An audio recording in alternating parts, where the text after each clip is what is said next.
Oh, great.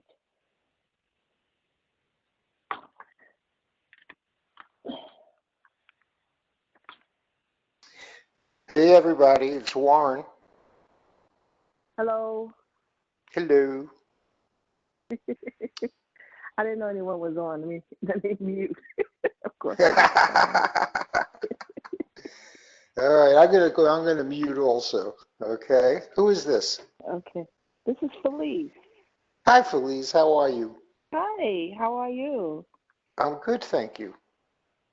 That's All great. right, I'm gonna mute myself. Okay.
Hey everybody, it's Warren Burke.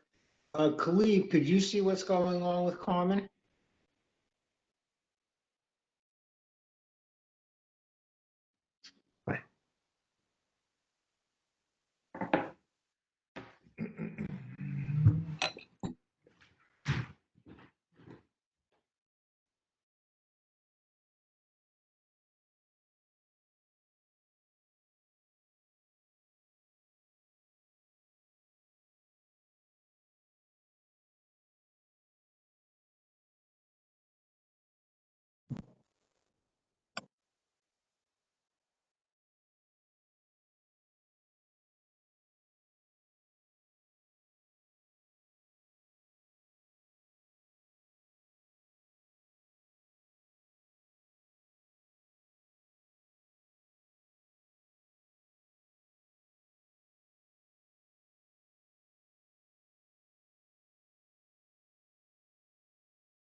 Hello?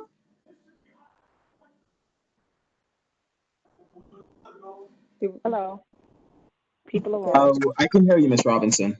Okay, all right, thank you. I wasn't sure if I was having issues. Okay, no problem. Understood. Okay. So the meeting hasn't started yet, right? Not as of yet. Miss Martinez hasn't signed in yet, and we're getting on it right now. Okay, no problem. Thank you. Of course.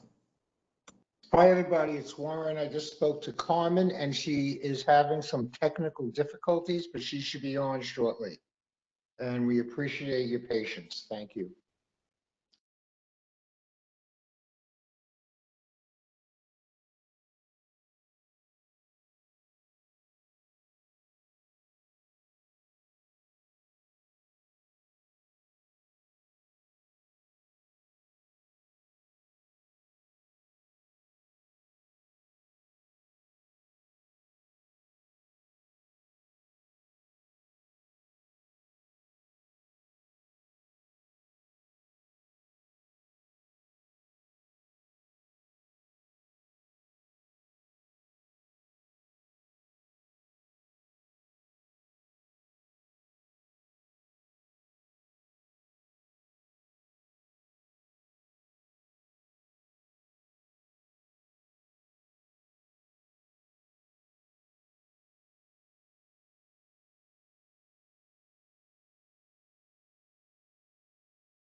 Hello? Hello? Hello. Carmen. Yes, I apologize. I was logging in, look, on the link from an email. It was taking me to Zoom and anyway. Sorry, everybody. It's quite all right, but hey, next time. No next time, right? It's crazy. So I'm trying to connect. Okay, here I am. I'm on two things. All right, can you guys see me now?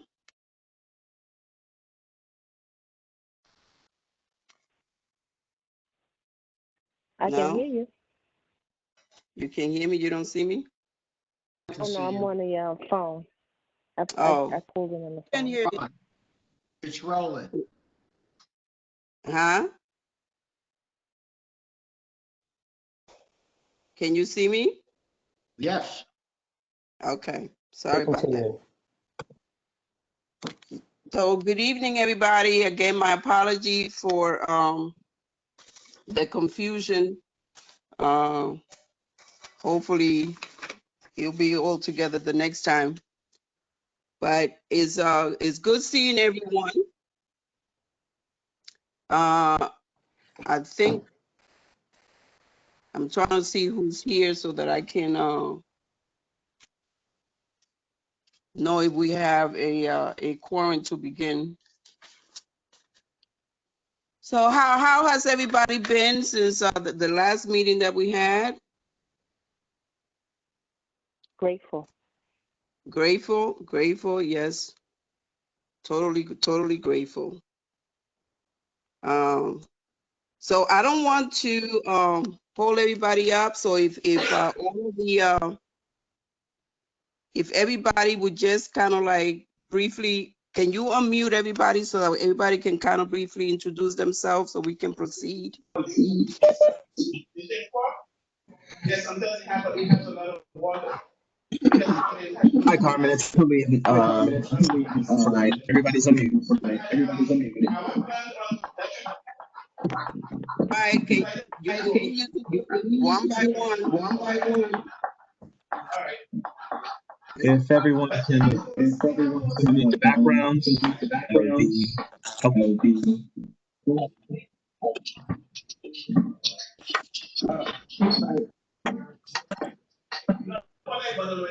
One by one at the same time. Okay. Me as well.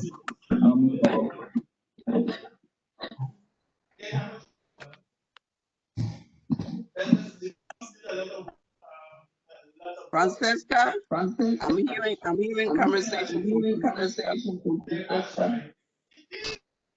Yeah, and now as well. Okay.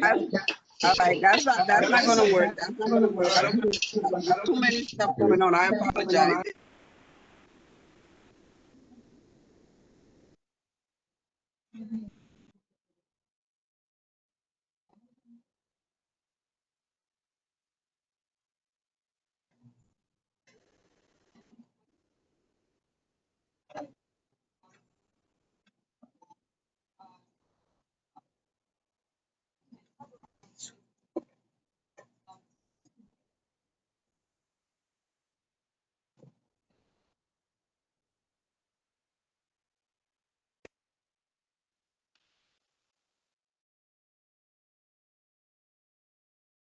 Hello? Can you hear me?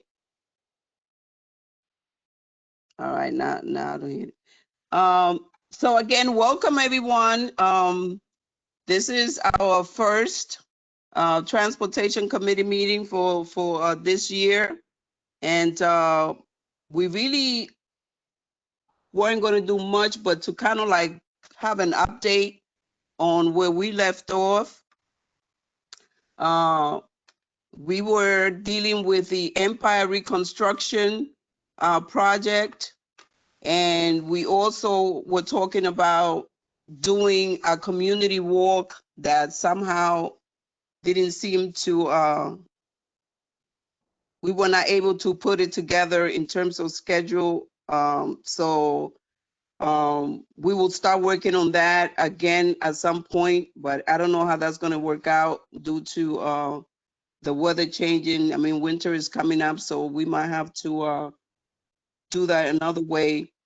I wanted to also have a presentation from DOT regarding the Clove Road project, but I understand that they don't have really much information to share at this time. So we tabling that for next month. But those of you that are old timers that have been around and have been members of the Transportation Committee, remember that Clove Road is a project that has been going on for, I know when I joined the board in 2013, that was something that was already on the table with Michael Cetera, and there was extensive dialogue about the Clove Road Plaza. And as I understand, they accepted a new proposal and is moving forward. But again, we'll tabling that portion of the meeting until we can get further detail from the Department of Transportation. So I don't know if Alexandra is on, because I don't even know what's going on tonight, but I'm even having difficulty seeing everybody that's on. If Carmen, we're seeing half of your head. It's like your camera didn't need adjusting. We're just seeing the top of your head. Yeah, that's better. That's good. That's perfect.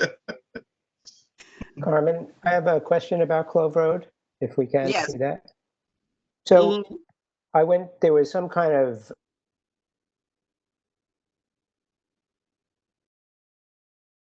and people were talking about how the developer of the building in the open lot, who's also building, I think, a museum, claimed to have DOT approval for a plan.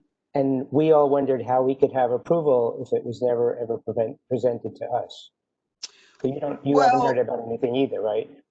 Well, Stanley, that is of concern to me because as I indicated,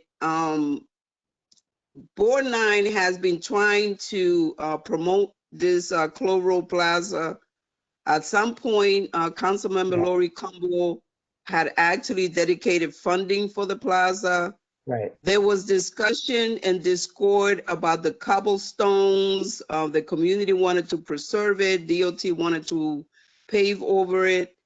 I think the last communication or the last meeting that the Transportation Committee had, where Michael Cetera had brought an engineer. I can't remember the woman's name, but she had basically done a whole PowerPoint presentation on the plaza, the design. She was an And, architect, and she's right. actually died last year. Oh, well, sorry to hear that, but you remember that. Yeah, of course. And DOT kind of stopped having conversation about the plaza. They kind of like didn't want to discuss it anymore. I think Claudette was at that meeting, at the last meeting that Right. we had about Clove Road. There's boxes and boxes of information about Clove Road in the board office. So when I got a flyer talking about some ceremony, I was confused, and I even asked the question if there had been any kind of dialogue with the board about Clove Road and how it came about. So they sent a copy of a letter, and it seems that Carl Cohen is the person that put forward a proposal. Or I guess it's the same proposal because Michael Cetera seems to still be involved in the project. So Carl, I think, was supposed to be at this event, but then he had a dental emergency, so I didn't meet him.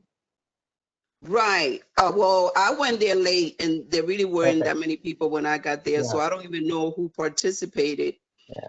But you know, it's of concern to me that they poo-poo Board 9's proposal, and now all of a sudden they seem to have put out some kind of request for a proposal, which Carl Cohen responded to, and they accepted his proposal, and they're willing to build the plaza and do all of these things at the plaza. And it's like, well, what happened to the communications that Board 9 was having about Clove Road? So it looks like the board was totally excluded from the you know, how this all came about to be, which is why I wanted them to, and Carl Cohen, and I think we even extended an invitation to Michael Cetera to come and kind of, you know, let us know, you know, how did this come about? How was it initiated? And why was the board excluded due to the fact that I specifically remember the Transportation Committee at that time was what, Tim Thomas?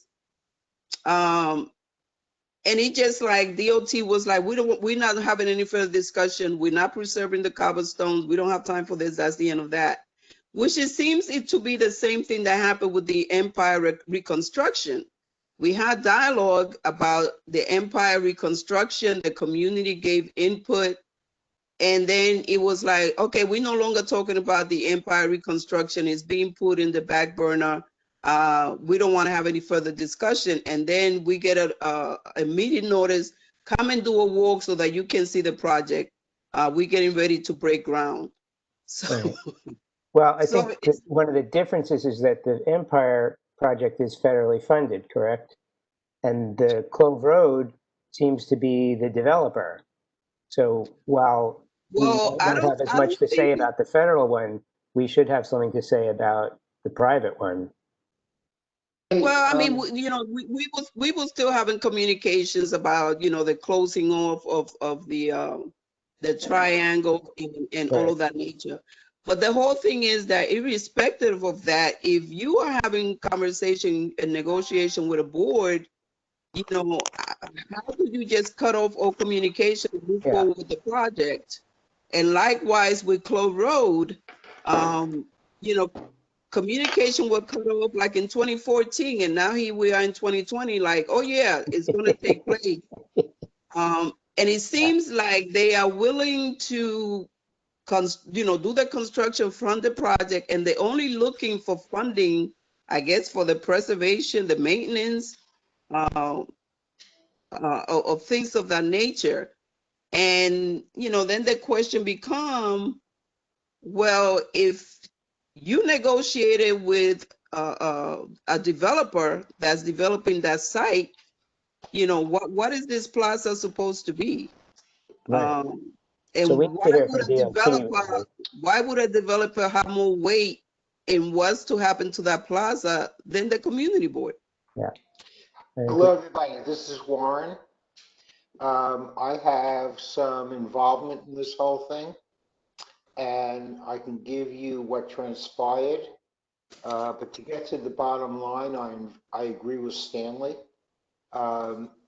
Basically, when Musa was chair, we had a whole big problem with that company, Buggy, which was a car rental company who was parking their cars, their commercial vehicles all over Clove Road. Yeah. It affected a number of things, including the Baptist church there. So we met with them. They were non-responsive. So we kept the pressure on, and we essentially had ended by having about 14 of their cars towed. In conjunction with that, with DOT, they were supposed to, they refused about the cobblestones, and they were supposed to asphalt it over. So going back a couple of years, they asphalted all over Melbourne, that whole area, okay, Montgomery, all the different roads. And they didn't do Clove Road. And the reason they didn't do Clove Road when we investigated was that Con Edison had to do some lighting, or whoever did the lighting had to do some lighting. And that was the last I heard of it. Then the next thing we know, per Carmen's comments, is that all of a sudden we get an invitation to this ceremony. Right. And the executive board discussed it, and we had no knowledge of it, had no input. And that's why none of us were at the ceremony, because we wanted to separate ourselves. My personal opinion, and this is personal, not board, is that I do think that it's a big benefit to Carl Cohn's project, having a plaza in his backyard. It also cuts off the traffic, and it cuts off the commercial deliveries to Associated. So we're still taking a look at it. It's not unusual for DOT to do what they're doing, but this goes beyond that. So we'll be investigating it, and our ears are very much open. Thank you. Thanks, Warren. Thank you, Warren. So that's where I guess next month I will share this concern with Emily. I don't know if she's on, and maybe we'll have more detail as to again how this project is seems to be moving forward without input from the community board, and now they're willing to dedicate funding for it, but before they claimed they weren't going to. And as well, I have to reach out to Lori Combo's office to find out what happened to the money that she had allocated to this project, because that was quite a while ago. So I don't even know. Saying the money is gone. Yeah. So I don't know. Like I said, that's something that we really have to look into it and get some answers as to who is this plaza supposed to benefit? Is it supposed to benefit the community, or is it a selling, something that's going to attract? I don't even know what kind of development that is, if it's co-op apartments or whatever. And also the effect that's going to have on the residents on was that Melbourne? Right. Right, which is that strip on the side. So you know, that this item will be back on the agenda for next month for further discussion. It's Warren again. I can tell you the effect on Melbourne. That's a one-way street that goes south. So what that means, if this does occur, that they will not be able to drive the wrong way up Globe Lake Road. Thank you. Thank you, Warren. Maybe we should have had you as the speaker on the subject. No, I was just very familiar with it Yes, because joking. there was so much nastiness going on. I just couldn't handle it. Okay, with the commercial use and this and that, and you know, the line is that we need to do what's best for us. And when we weren't informed, Fred Baptiste made a decision that we're separating ourselves because we do not want to commend what they're doing. And that's where we are.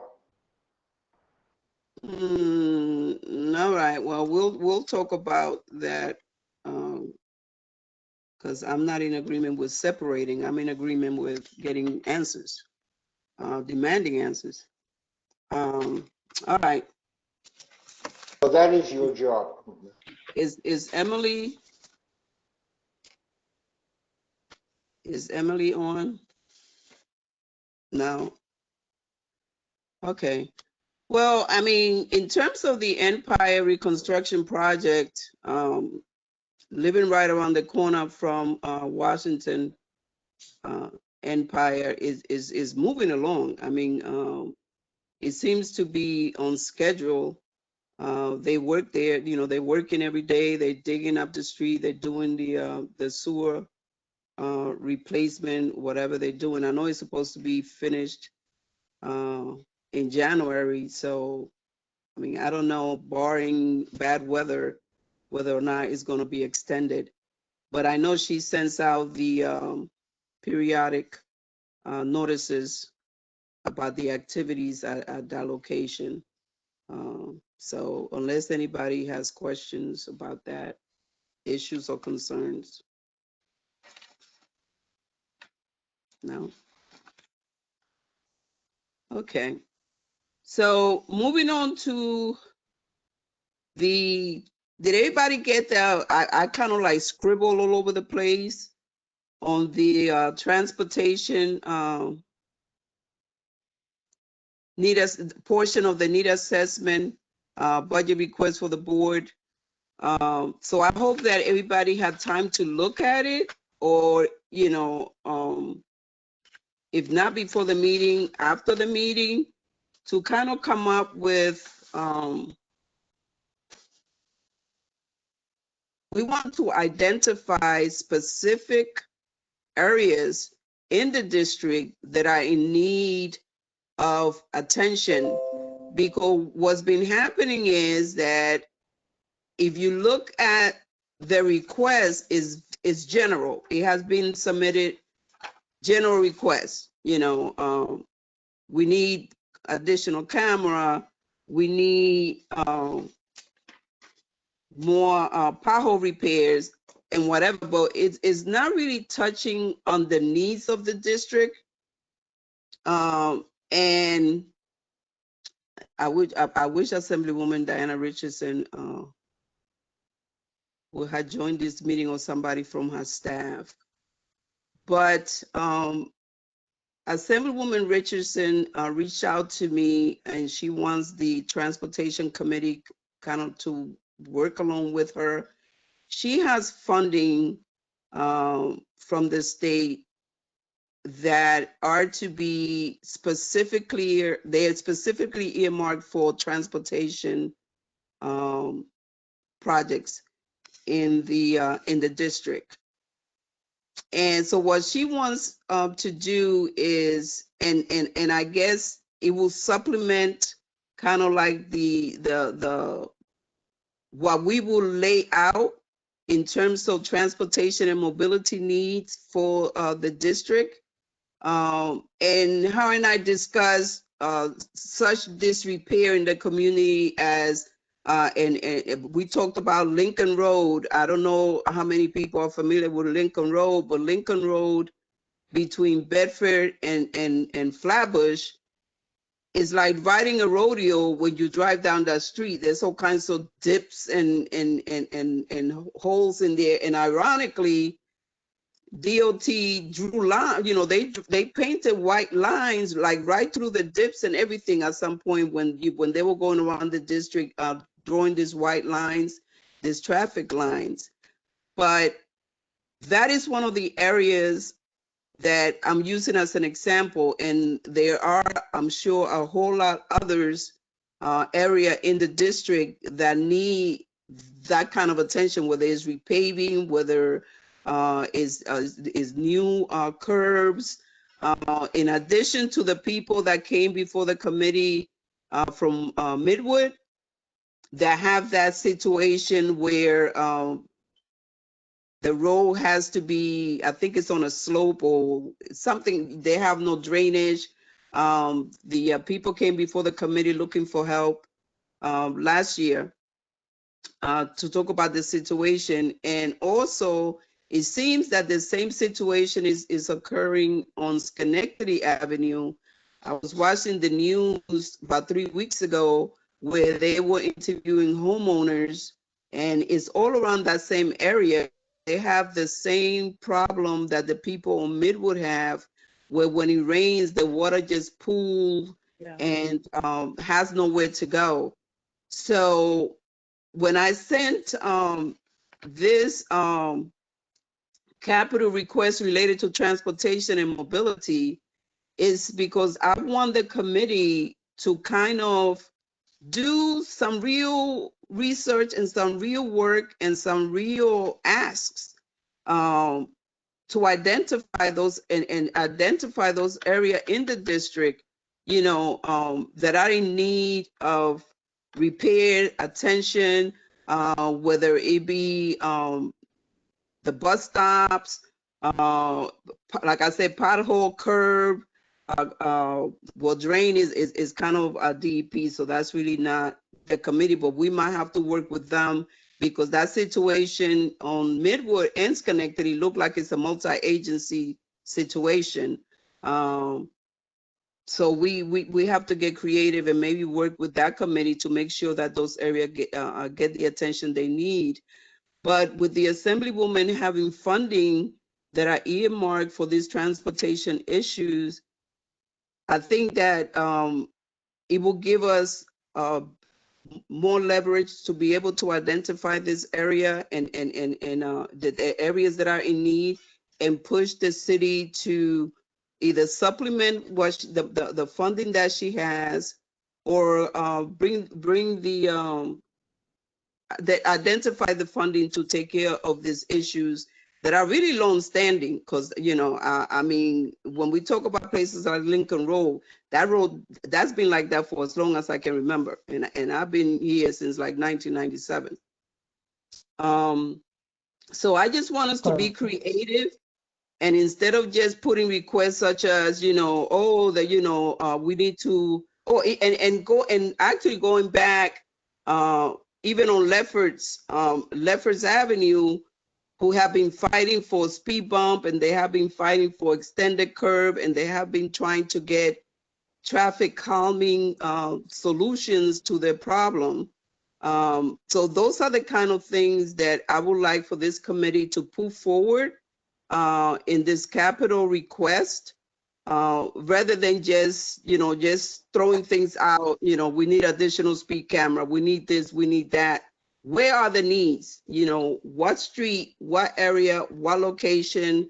I would like to take advantage of the fact that we have 2 council members who are on their way out and try to get them to at least as a you know, a good faith measure on the way out to help us push for funding to solve these issues in the district. So, yeah. With regard to the capital request. So this request goes to the city of New York, correct? Right. It's a budget request So for the due next fiscal year. to COVID and them laying off people, this, that, and the other, how are we able to utilize the federal funding that's available when they are laying off and cutting back services? Because I was talking to Anna Lipkin with regard to, some things in my neighborhood that we need. And she's like, oh, and really not doing nothing, nothing's going on. So I don't know if when we have the funding, does that pay for the labor or everything? Or how does that work so that we can move Well, forward? Well, Valerie, the funding that we are asking for are capital funding, which have nothing to do with labor. These are capital funding. There's different funding. There's capital funding, and then there's service, and things of that nature. So if you look at this, it's capital. If you look at what I sent out, and it says, capital. So these are capital funding. And the monies that Diana has is from the state. So in other words, the situation at Midwood, DOT claims that it's a $5 million project. No, it's not. There's no way. It's one block. There's no way that, I don't even think that, how many millions was the Empire reconstruction?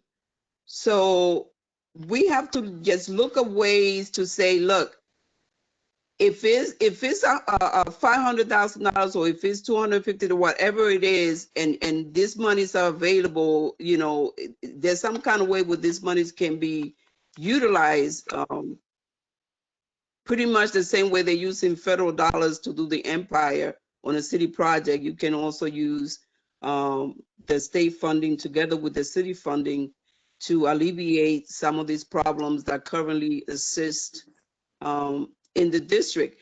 And in terms of construction, if you drive around Brooklyn, there's construction going on, street construction going on everywhere. So I don't think that, a lot of the cuts and the furloughs have to do with administration, senior managers and things of that nature. I don't think it's about construction crew, repairmen, and things of that nature. The reason why I have brought that up, just, because I don't really know how that works, and you've been doing it longer than I, that if they're cutting back, say, management, administration, this, that, and the other, so I guess there would be a RFP, a request for proposal, Right. for, yes, X amount of people to do such a project. But who does that? Will that be affected? The people, the administrative people, the upper level staff, the architects that work with that, based on what we're going through, would that impact that? Well, the street construction, those construction projects are handled by contractors. Okay, so the city awards these contracts to contractors to do that kind of work. Carmen? okay, because So it's not like DOT crews are actually out there, other than, doing minor, what they call those things when they come and put that tar that lasts an hour. Right. Other than that, that's not the kind, they usually put these contracts out, and it's contractors that come in and do those work, those curb cuts and all that other stuff. Okay, so is there a time limit for us to use the money? Well, I just spoke to the Assemblywoman maybe 2 weeks ago. So the money is fresh money. Okay, cool. And the budget request is due, I believe this capital request is due at the end of October, like October 20 something. So we have kind of like a couple of weeks to complete, and what we have is just like 2, 4, it's like six asks that we have. If you look at this, and it tells you exactly what the requests are. What we are responsible for is to explain where the needs are. right? Like the first one is say improve traffic and pedestrian safety, including traffic calming, right? That when we talk about Lefferts, Lefferts, they're having traffic issues. They want extended curbs. They want the traffic to be, actually they want a speed hump to slow the traffic. And they want some kind of way to maneuver that traffic where it's more safer for pedestrians. So on the explanation portion, our role is to say, this, based on what we see in our community, in our district, where the needs are, we got Lefferts Avenue, we got Lincoln Road between, because what happens is, if you ever look at the responses that come back from the agency, when we submit this vague ask, they always say identify. They like, where are this problem? Because if you look, when you read this, maybe after the meeting, you see where we're not talking about any particular area. We're just saying, oh, Board 9, the streets in Board 9 need to be resurfaced. But where are these streets that need to be resurfaced? We have the Community Board 9 has a large amount of potholes. Yeah, but where are these potholes? If you look at the responses that come back from the agency, they want specific. It's like, you telling us what the problems are, but there are no specific as to where those problem areas are. So that's what I'm hoping that this time when we, do our transportation and mobility portion of the budget, that we will be more clear on where the needs are. And once we do that, my intention is to request letters of support, because we have never even submitted letters of support from the council member for this project. And we will talk with Assemblywoman Richardson to find out how she wants to handle it in terms of where, her monies, because she was talking about, the real time, those real time clocks at the bus station, at the bus stop. For example, DOT turned down the request for benches at the bus stop at Flatbush and Lincoln. We know there's benches needed there. People be standing there all the time waiting for the bus. So we will say, hey, if it's 200, if it's $100,000 to do that, there's $25,000 that you can get from the Assemblywoman, Lori Cumbo can say, you know what, I'm going to throw in, that's not her district, that's Matthew. Matthew Eugene can say, well, I'm going to throw in the difference. And Hi, also, Carmen. Mhm. Hey, so we actually have a list. I know that we, went over during the last season, or quote unquote season or session that we had for a transportation committee. Right. And I know that Paco, he's not on the meeting tonight, but he brought up Brooklyn Avenue needing, that's a Yeah, specific street that we should add. Like, we have a bunch of things that we can add to this list.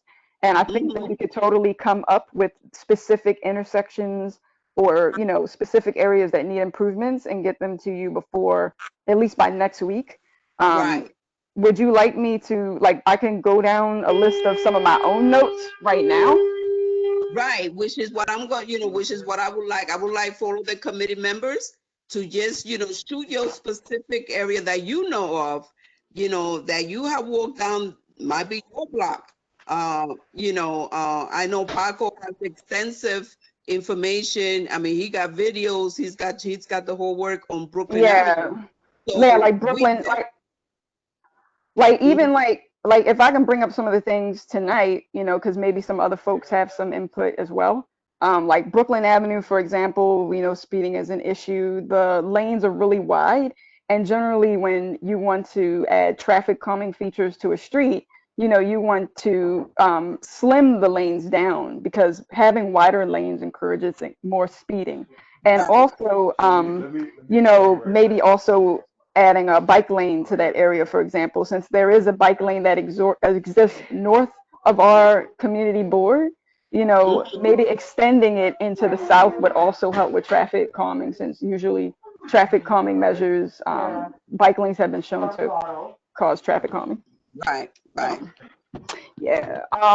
So Brooklyn Avenue through the entire district definitely should be added as a specific traffic calming measure.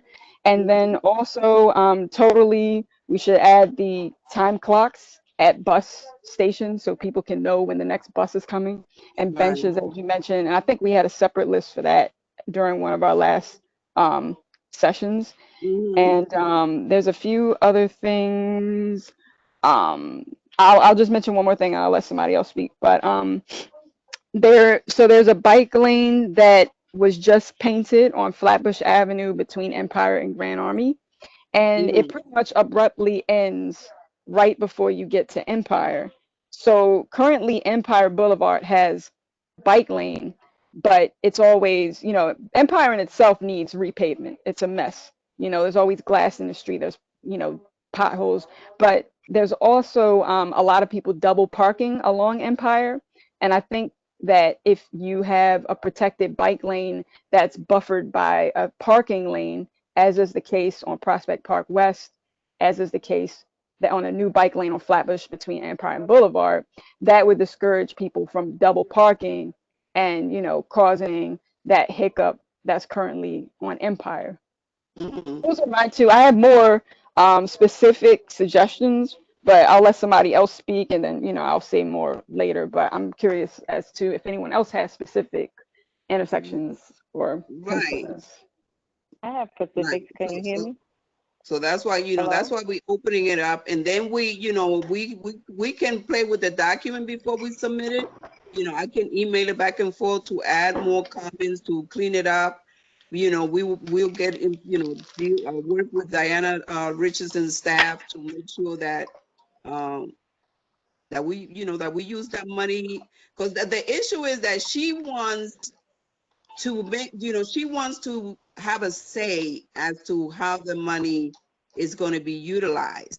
When she shared that with DOT that this money was available, they wanted to use it how they want to use it. And her position is no, it's going to be used where it's needed, not where they want to. So it's our responsibility now to work with her to make sure that that the funds are being used where they need it and not, squander in areas that, they just want to take care of. Are there any restrictions on what the state money is used for, or is it just anything that Just we get transportation. DOT to do? Yeah, it's DOT. It's for transportation. Yeah. Mm-hmm. It's amazing how So it's up I'm to trying to get us to in. get creative. Yeah. Just wanted to ask Miss this Souza, who spoke about Empire and the double parking. Can you, which area of Empire are you talking? Hello? What were you saying? Which area in Empire are you talking about with the double parking? Oh, pretty much from Flatbush all the way down to Nostrand usually. That's when I notice it the most. Double parking? Yeah, usually there's double parking in the bike lane, especially around, like across from where the post office is. I know the post office trucks usually block it, but sometimes it's residential, like regular cars blocking it as well. Because I think the majority of the people, those people, they are not there for long because there is no parking out there, and sometimes on Nostrand there is no parking. And the majority of the people who park there is just temporary because they're going to the post office, maybe somebody who runs to the bank. So they are not residents of Empire who parks there, because most times, and when I walk there, I would see that somebody get out of the car, they go into in the post office, maybe to drop a mail or get something and come right back. So it's not an issue of residents parking there. Well, maybe No, I don't mean residents specifically. I just mean they're not. areas there. All right, we're getting a lot of background. Okay. No, go ahead, Carl. No, I wasn't saying it's residents park. I'm just saying it's like it's regular, you know, drivers. It's not like it's a, you know, post workers vehicle. Like the post workers vehicles are there, but there's non, you know, postal workers who are Okay. parking or double parking. And I understand the Okay. concern that you bring up, Francisco, where it's like, you know, people need to make quick runs. It's just that sometimes, you know, double parking can not only cause some congestion, but also make it hazardous for people who are biking in the bike lane, because then they have to go out into traffic to get around people who are double parking. So it's just a suggestion to, you know, possibly make that a protected bike lane, because it is an east-west thoroughfare. It connects to the park, and it could connect to the existing bike lane on Flatbush that they just painted. Yeah. Hi, this is Warren, speaking individually. I am a biker. I ride my bike everywhere, which I'm constantly being fun of. But anyway, she's 100% right, correct about both Brooklyn Avenue and Empire. I live on Brooklyn Avenue by Sterling Street, and I take Empire Avenue down. I have worked with the police to stop the double parking. And the problem with the double parking is, you know, everybody needs to be there for 10 seconds, and that's fine with me. But there's a lot of commercial vehicles there, i.e. Heart to Heart, which I've been working on. COVID sort of ended that. There's also postal trucks in the bike lane, and there's no reason they can't park outside it. And as you go down, when you get around McDonald's, there are people who are selling cars. They block everything. So I'm not complaining. I'm certainly an advocate. But the reality is that the problem with Empire Boulevard is commercial and not residential, at least in my opinion. Thank you. Thank you, Warren. I know we also receive complaints about double parking on Rogers Avenue. So double parking is a problem. Well, maybe one of our should be that DOT experiment with loading zones. Oh, this is Nick. I want to add to this. Hearing a lot of back. The list for the need. I think there's a need for cameras, speed cameras, and signal arrows on Flatbush Avenue and Parkside, because congestion, since you don't have that much control within that intersection, Parkside, the traffic tends to back up on Winthrop Street and some of the surrounding areas. At least a study should be made to find out, because I mean, that's usually my way to work in the morning. I try to avoid that intersection because it gets so congested, especially in the morning, trying to go to Parkside and the park. And during the weekday, what we've been experiencing, I live on Winthrop still. We've been experiencing very long line of traffic backing up almost to Northland Avenue, with the honking of the horn and the siren. And this is something that's very concerned to me. So I think this is something the Transportation Committee should take up, do the study and see how we could alleviate the situation. Okay. My suggestion is to look for cameras to slow down the speed and signal arrows on Flatbush so that intersection will be a little more controlled. Right now, it's the Wild Wild West over there. Are you saying people are speeding through there? Oh, yeah. Okay. I agree with you, Nick. What? And also on Rogers. Rogers is really bad with speeding still. I think we should also get speed cameras on Rogers. Yes. Yeah, Carl, I was just about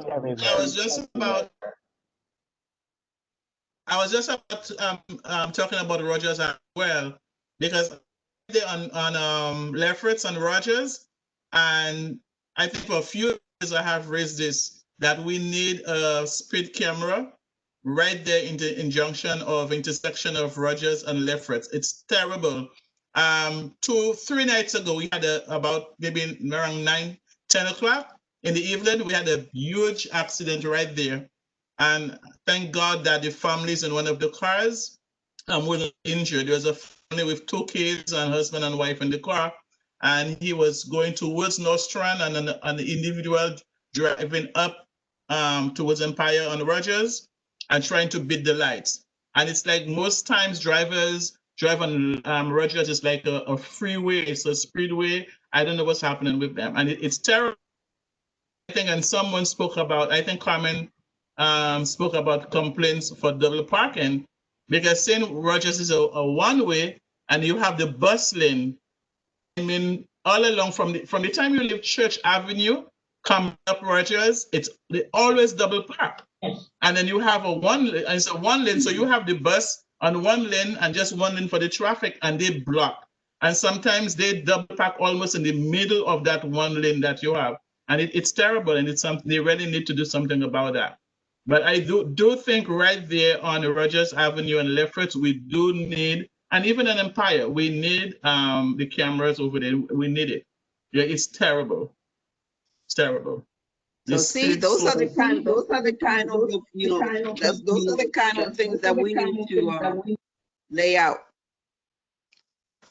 So is the issue that it's double parking, that we need these cameras and things like that, or do we need more police enforcement for these areas? Because some areas are just known totally for constantly double parking through certain gaps, like say Utica Avenue, or maybe Church Avenue up to 3 or 4 streets up.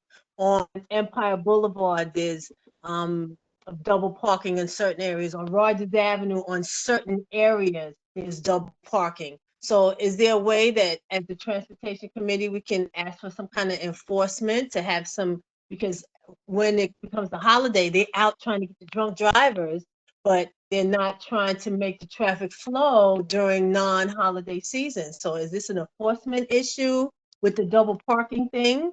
Because if they put the bike lanes there, are they definitely not going to double park there? Is that going to definitely make them not double park? Well, it's kind of both, Valerie, and we have referred the situation on Rogers Avenue. When Vinny was there, Mia had referred and I had referred, and it kind of like got under control for a while. But what happened normally with enforcement, it controls it for a while. Then it goes right back. People see the police come and they blow their signs, they move it, they move. Rogers Avenue is a problem, not even so much for double parking, but even people parking during the hours that they're not even supposed to park. And we still have the situation with the plumbing place, where they park their trucks on the sidewalk. They don't move them during the hours that they're not supposed to be parked.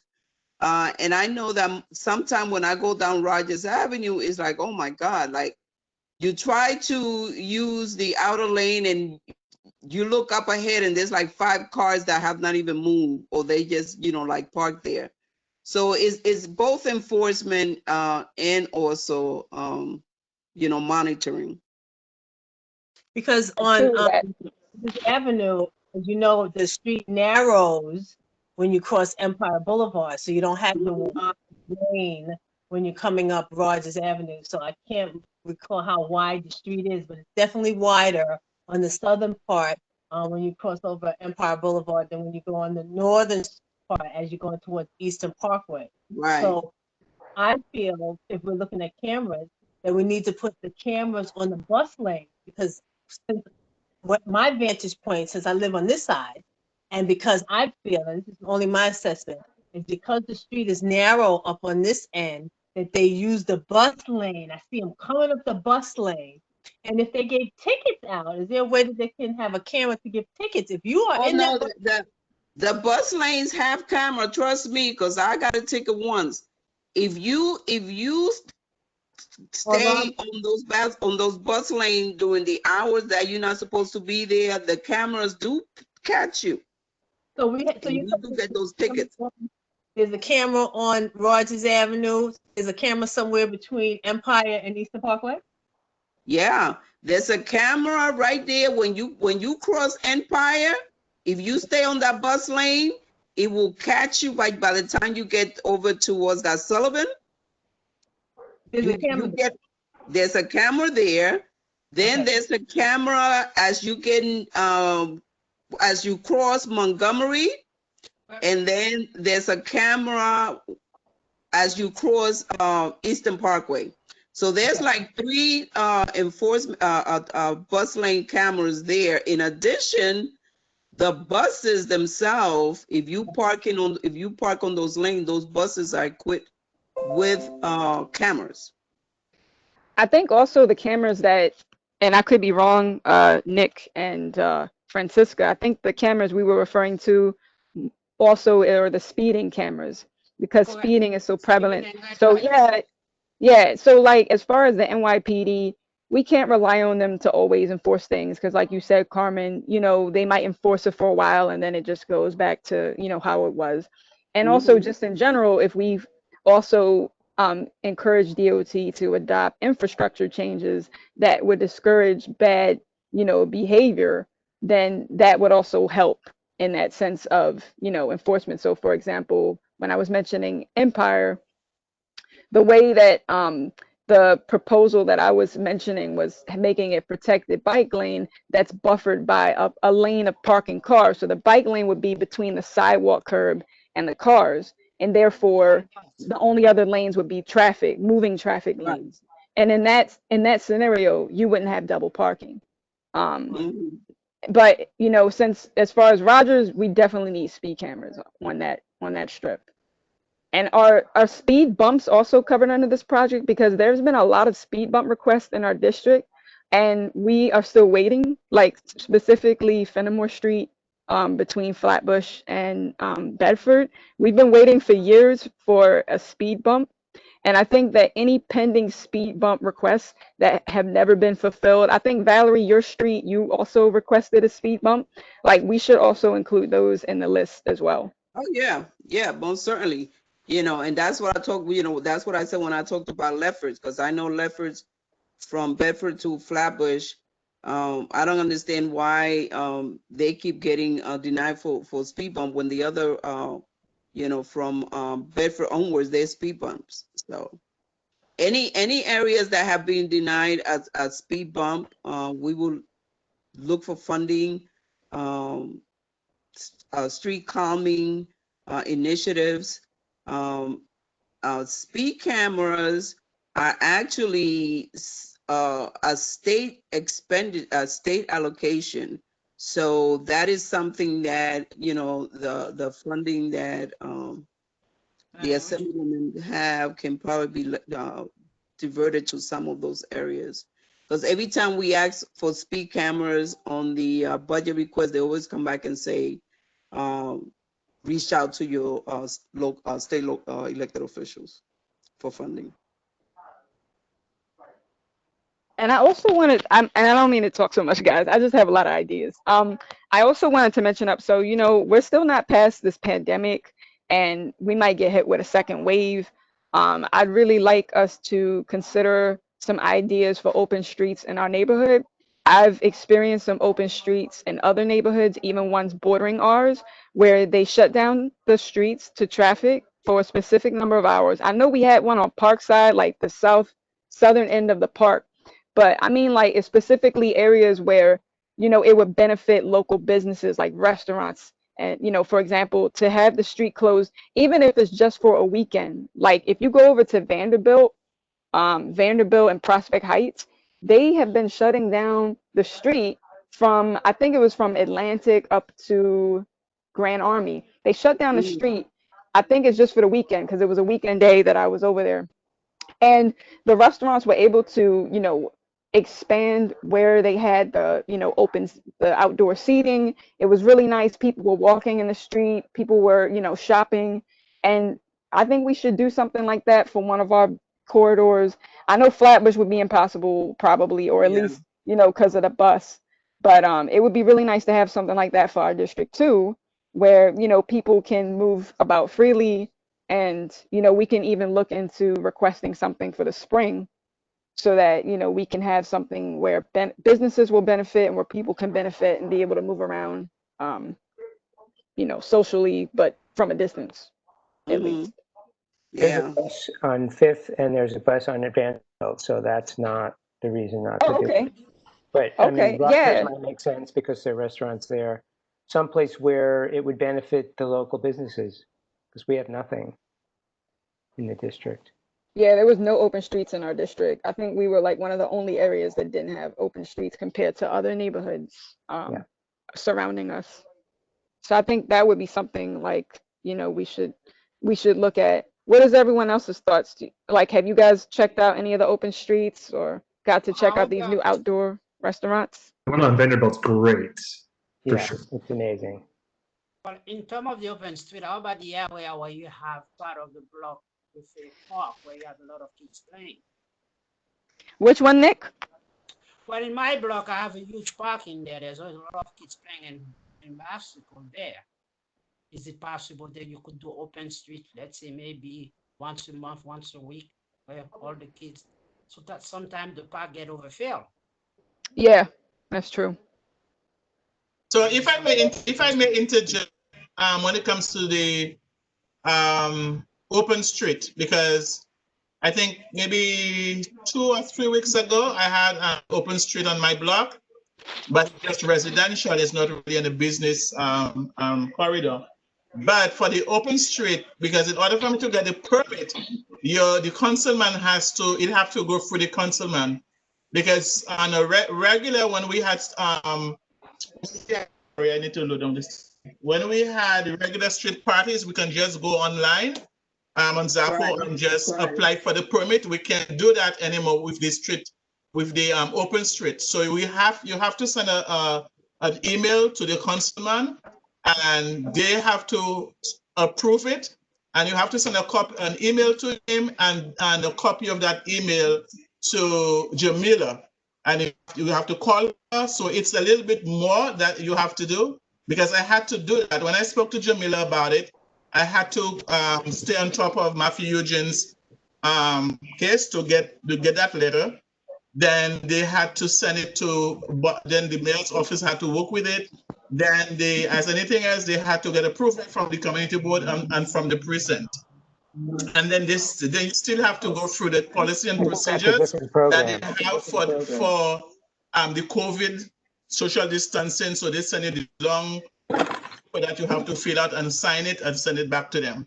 So it's a little bit more complicated with the regular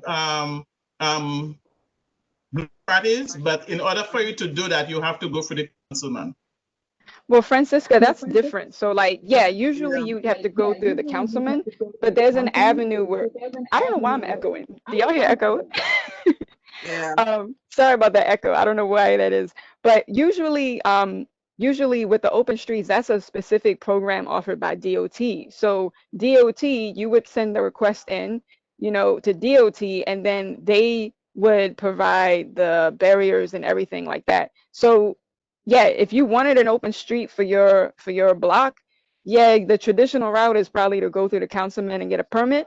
But there's also an option to go through open streets, because I know like a DOT approached the committee back in the spring to ask us which specific intersections or streets we wanted to recommend for it. So that's the particular program that I'm referring to. COVID. We're talking So about what's COVID? commercial street with the merchants.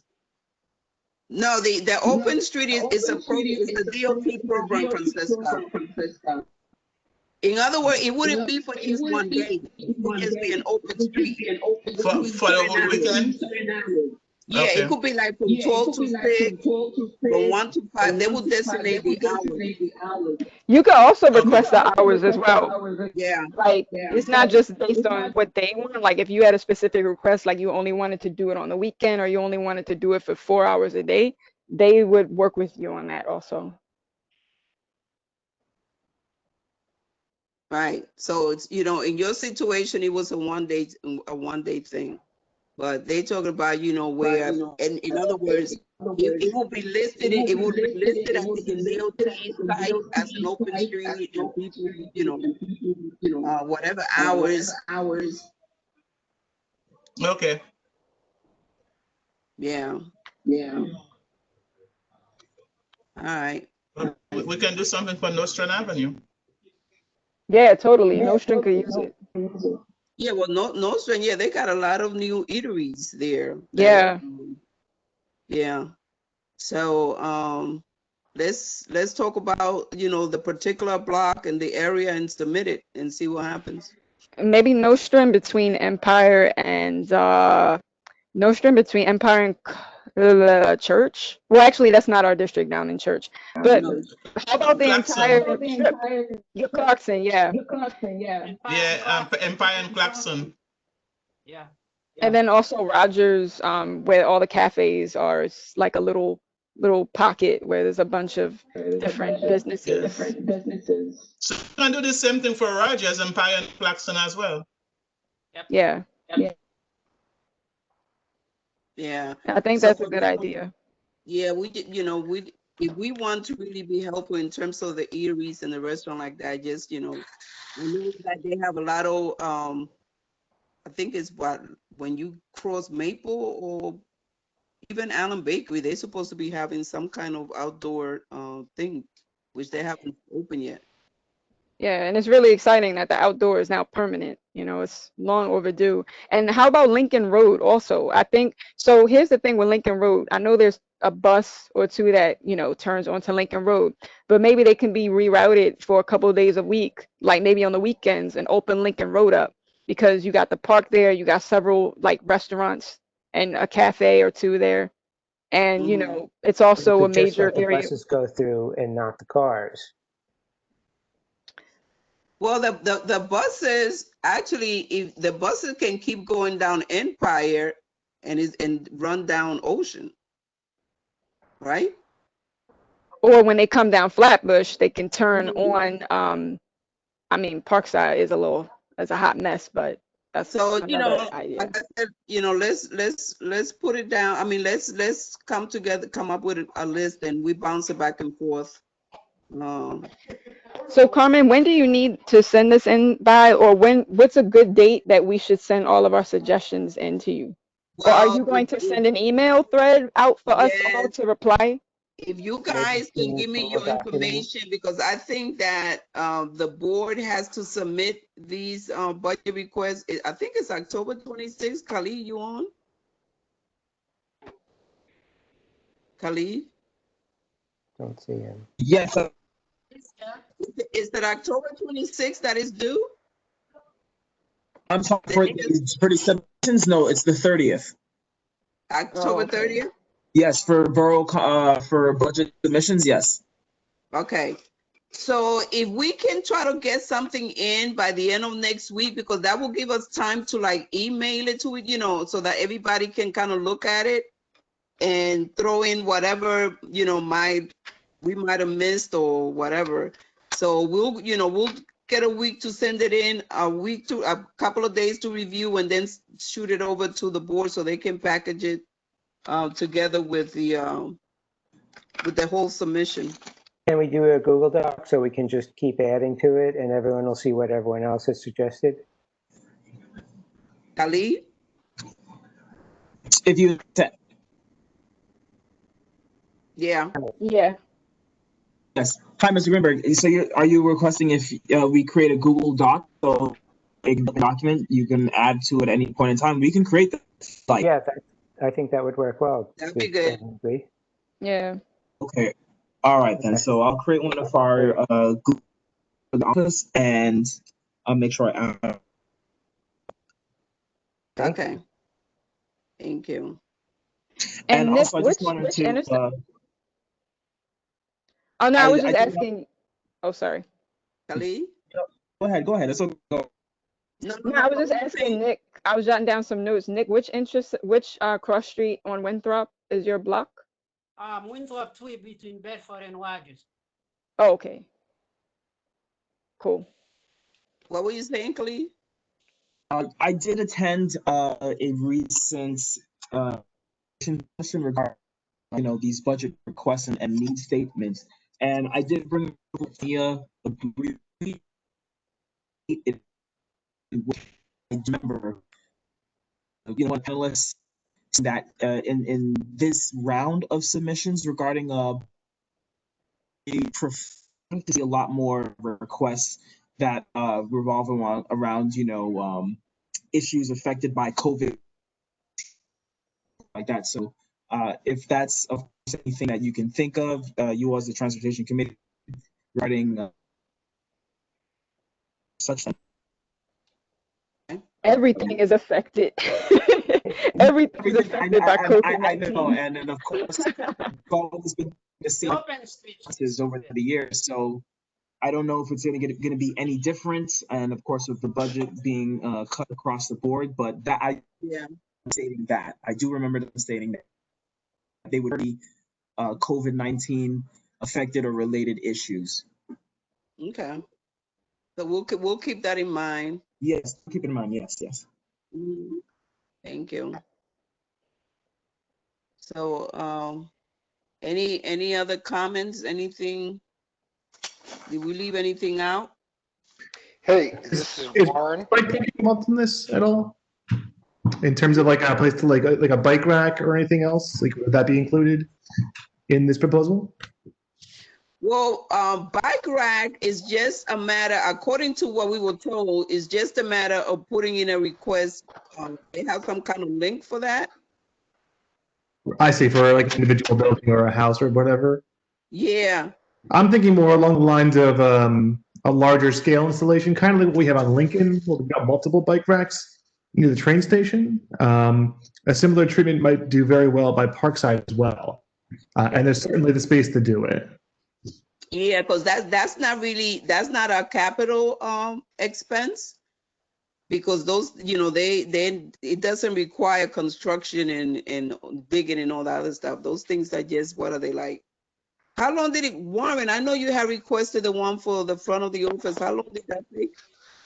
Well, let me just speak about that for a second, because Pia, I don't remember her last name, through the Flatbush Merchants Association. Raymond. Oh, Pia Raymond. Peter Raymond, exactly. She had about, I would say, from Empire to Clarkson, bike racks installed on Nordstrom, so which was really good. In terms of the one in front of the community board, they took it away and they never replaced it. Really? Which I'm very sad about. But I now park my bike in the office. But I have to tell you, I've been listening to this whole meeting, and I think it's terrific. I think there's two sides to this. Number one, the executive board and the board really welcomes all your opinions. I think there's a lot of good things that have been said tonight. As I said before, I'm a biker. And I will tell you that more bike lanes, and I don't have this information, will be coming. And it's better that we suggest than they just happen. The other part is that with this whole thing with speeding and speed bumps, I mean, I live on Brooklyn Avenue and I run on Brooklyn Avenue, and it is just, this is from Empire to the hospital. It is just horrendous, the amount of speeding. Previously with the old administrations, I was told that, well, we installed a stoplight, so who cares? But I think all these things have to be brought to the surface. In terms of, just to piggyback on what Carmen was saying, capital expenses are very different than regular expenses. So in terms of bike racks and speed bumps, they should all be put into the office through Carmen. And there's a whole different process for that. What I've been told is that there's a big delay in speed bumps, and this is prior to the COVID-19 budget cuts. But that's something that should really be stated and said. In terms of open streets, I have two observations. Number one, I'm very familiar with Vanderbilt, and my conclusion there is that the way that we can really help people in COVID-19 and businesses, which I am a small business owner, uh, is to really rally for that stuff because Vanderbilt between it's probably Pacific It's and down Pacific. to huh? It's Pacific and one St. block John? north of Oh, 2 blocks Grand north, Army. right? 2 I blocks think north it, I of think Grand it Army. goes over to St. Mark's or Bergen, something like that. Yeah, but they have a lot of restaurants there, and it's Yeah. great. I mean, when I ride through there, it's not just people eating; it's families out and everything else. I don't think we should be inhibited about asking for Flatbush, okay, or some of the more major streets, because if you take a look where the center of our local economics are, it's on those streets, and that's what I think we should ask for. And those are the people who need help at this time. So it's just something to consider. Uh, my last thing has nothing to do with transportation, but has to do with health. Um, I'm very involved as a volunteer of the health of our community. And I just want to say to everybody to get your flu shots, wear your mask because we are in a spike. The zip code from Empire to Eastern Parkway, from Utica to New York Avenue has now been above 2%. And we really need to start concentrating. I chair the Kings County Hospital Advisory Board. Carmen's a member, Francesca's a member, and I can tell you that there is a spike of what's going on. So we need to be very careful. And that's what I have to say. Thank you. Thank you, Warren. I just wanted to add another non-transportation related thing. Please, if you haven't, fill out the census and encourage your neighbors to fill out Yes. the census. We have until October 31st. There's a lot of folks who are misinformed about it and they simply refuse to do it. So if a census worker knocks at your door and asks information about your neighbor, you're not being a snitch. You're helping people out. You're helping our community out. So just a heads up. Um, is it still the 31st? I thought that the president had cut it off. So I know it's been a lot of back and forth. The Trump administration, they've been trying to get it to end early because it would benefit them. And, at first it was going to end at September 30th, and then a judge issued an injunction which extended it. But then the Commerce Secretary tried to end it on October 5th, which then Right. I think a different judge struck that down. So now we are operating until October 31st. I know because Okay. I work for the census on the side, so we are still in effect. Oh, okay. Thank you. So Because he was going back and forth, and I was like, yeah, it was I'm, confusing. Yeah. So I think the last time they checked, I think we're at 80 something percent for our particular area, but there's other areas of Brooklyn that are really bad, like Southern Brooklyn, especially Bay Ridge, Dyker Heights is still only at 59% completion, I think. So Mhm. we're still at risk. We could possibly lose a representative in Congress or lose funding. So it's really important if you have friends or coworkers or family members in other parts of Brooklyn, like Brooklyn as a whole, we just need to get everyone counted. Yeah, definitely. So got to do a big push for that. And the last day to register the vote is on the 9th, The guys, 9th, yeah. FYI. So if Got 2 people more need to days. register, now's the time to do it. Yeah, you can do it online now as long as you have a valid government issue ID. So, just share that information with people that will tell you, oh, I don't know, that you can do it online now. Take about 5 minutes. Yeah. Okay. So, I think we pretty much covered this topic. I want us to also think about revisiting before we stop meeting, and we had talked about having a transportation forum a community forum. So I want us to start thinking about that. I don't know, maybe in November. Because October, I want to concentrate this month. Well, this is October. I'm thinking September because we were supposed to start in September. And you know, Well, also Zelnor hosted a really nice transportation forum last year. So I think if we are going to host one, it would be a good idea to collaborate with him, Oh yeah. with his office, because Yeah. he's been really supportive of transportation issues in general. And you know, we could probably do something with his and Diana's office. Honestly, Matthew Jean is wildly incompetent. I don't even think we can get a letter of support out of him for anything. So I think that would just be a waste. We'll get a letter. There are ways to do it. We'll get a letter of Ways to support. get to him. We'll get a letter of support because his brother is running, so he's gonna be helpful on his brother's behalf. Yeah, But ways to yes, get yes, to him. Kalita, I will, you know, and we probably should, being that Diana has money to spend on transportation issue, we can, you know, use that platform to get people to kind of like sign on and you know, submit their suggestions for where this money can also be spent. So that's a good idea.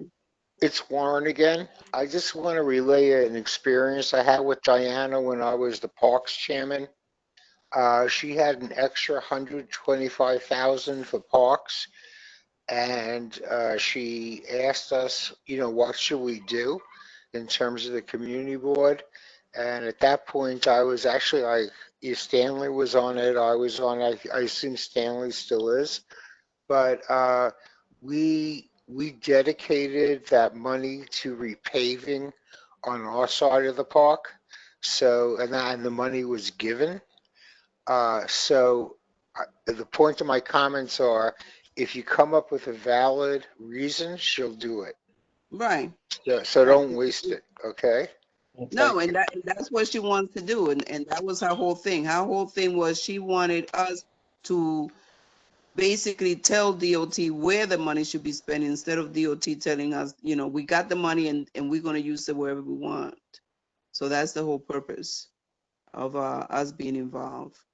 But so I'll reach out to both of them and talk about having a transportation forum. And the next time we'll meet, we should have some information on that. Other than that, I think we covered pretty much. Who's six? There's a 646 number. I want to make sure all of the members are accounted for. Who's the 646 number? Hello? Felice Robertson. 646. Mm-hmm. Who you say? Felice has her name listed. Felice There's has her name no. listed. Okay, I see Felice here. 646. I have with you. Can you go ahead and identify yourself, please? Microphone is on. It's a ghost. Okay. Interesting. All right then. I just want to make sure if it's a member that is accounted for, so that we don't put them as absent. All right. So do a roll call. Oh, yes. Oh, they're speaking. Oh, 646. Can you identify yourself, please? Wait a minute. Oh, that's my number. That's Felice. That's Oh. me. That's me.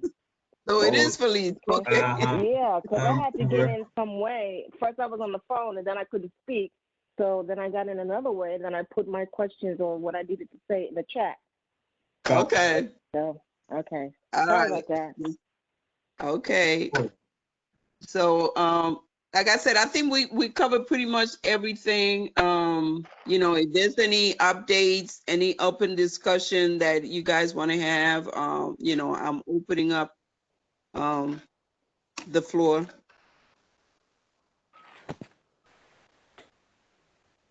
No? I just wanted to be a part of that transportation fund regarding the repairs and the speed camera. because I've been complaining about the speeding on Washington Avenue for quite some time, for some years now.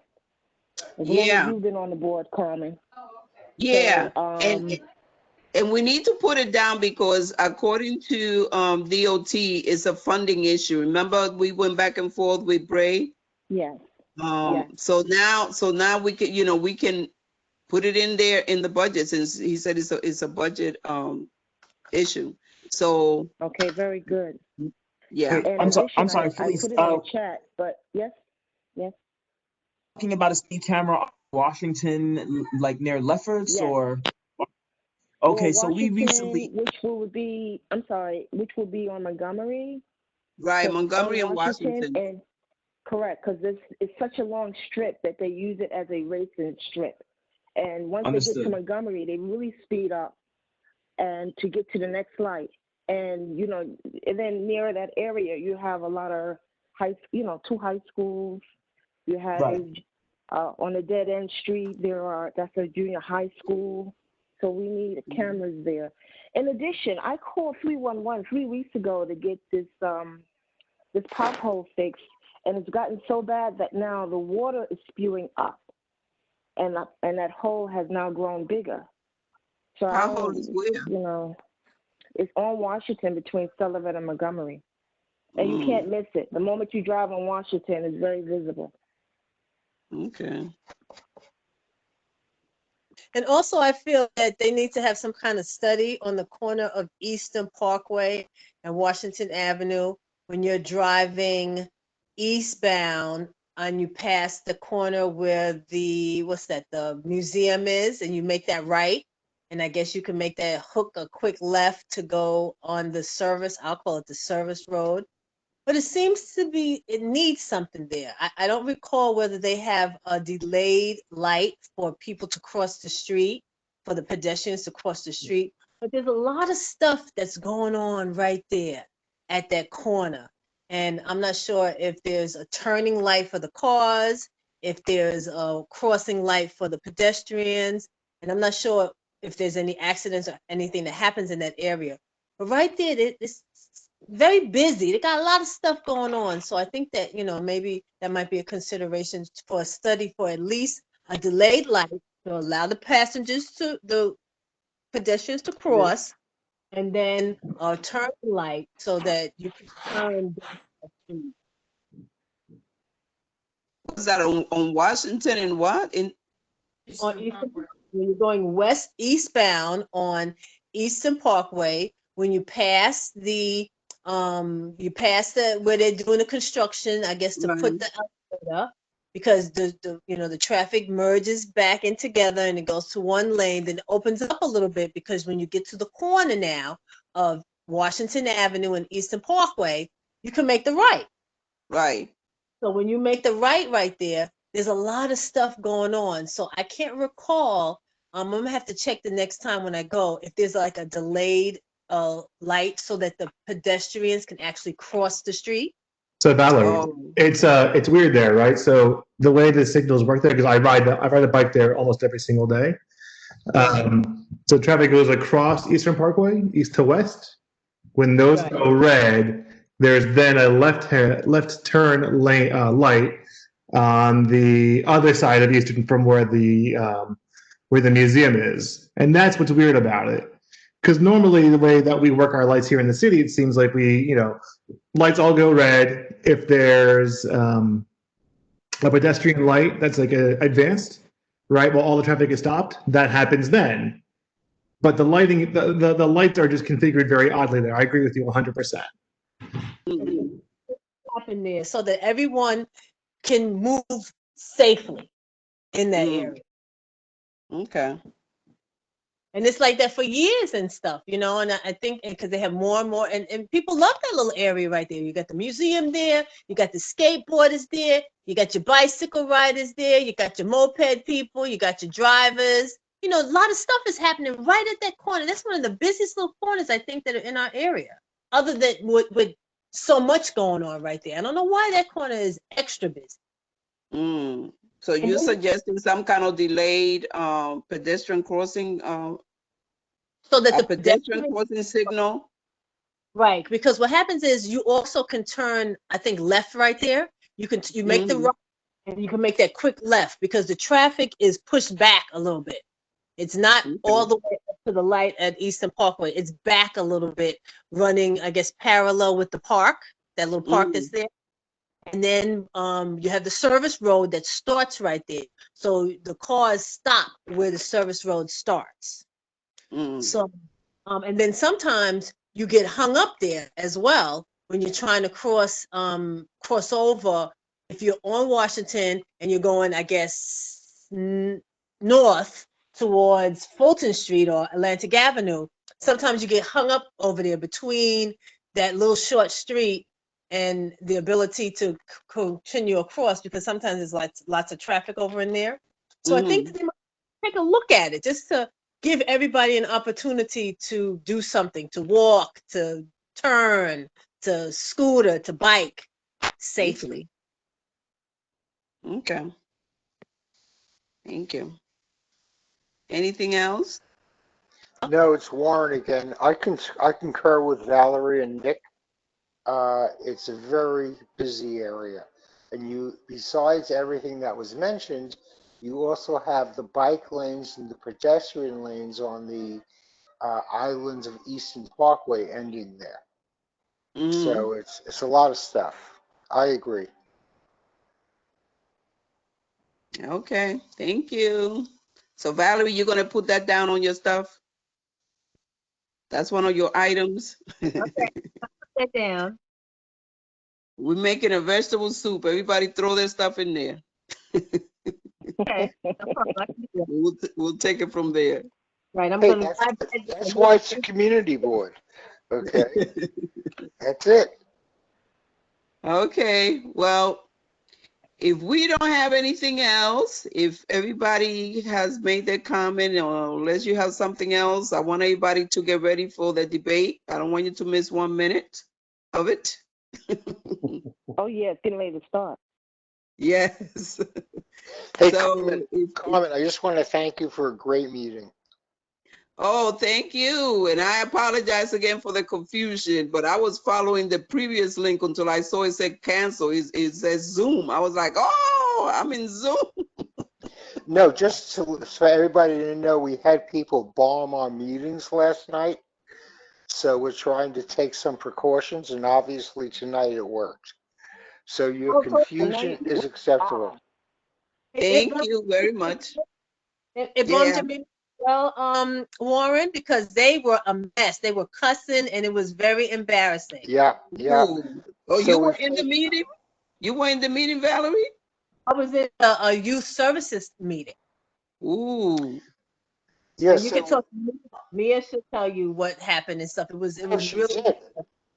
Mia reported it right away, and we're doing a couple of things. I've been involved in other meetings that have been bombed, and there's certain precautions you can take. But Mia had some very good suggestions, and Fred suggested let the 71st precinct count this, track it down. So we'll see what happens, but it's just a shame that it happens.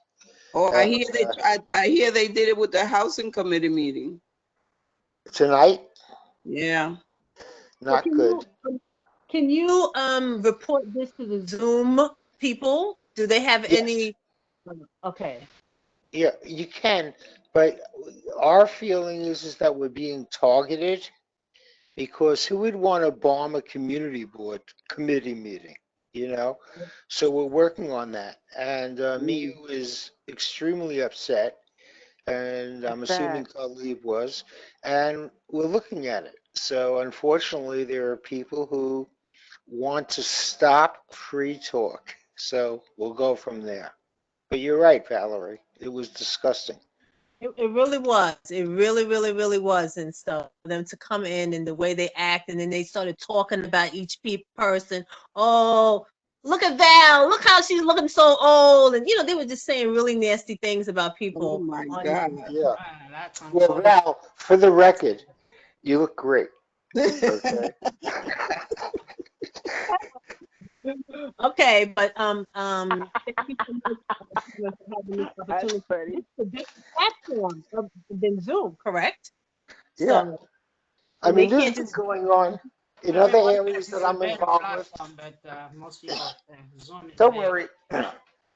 It may take a little time, but we'll get a handle on it. Yeah. All right, everybody. So if someone puts a motion to adjourn, we can get ready for Kamala's boxing match. So move. So moved. All right. And thank you all. Thank It's you. a pleasure. Thank you. Have a good night. And don't Bye, forget, everyone. good night, Khalid everyone. will send out the Google Doc and everybody put your stuff in, okay? Okay. All right. Have a good night, everybody. It was good seeing you. Good night. Good night. Yeah. Good night, everybody.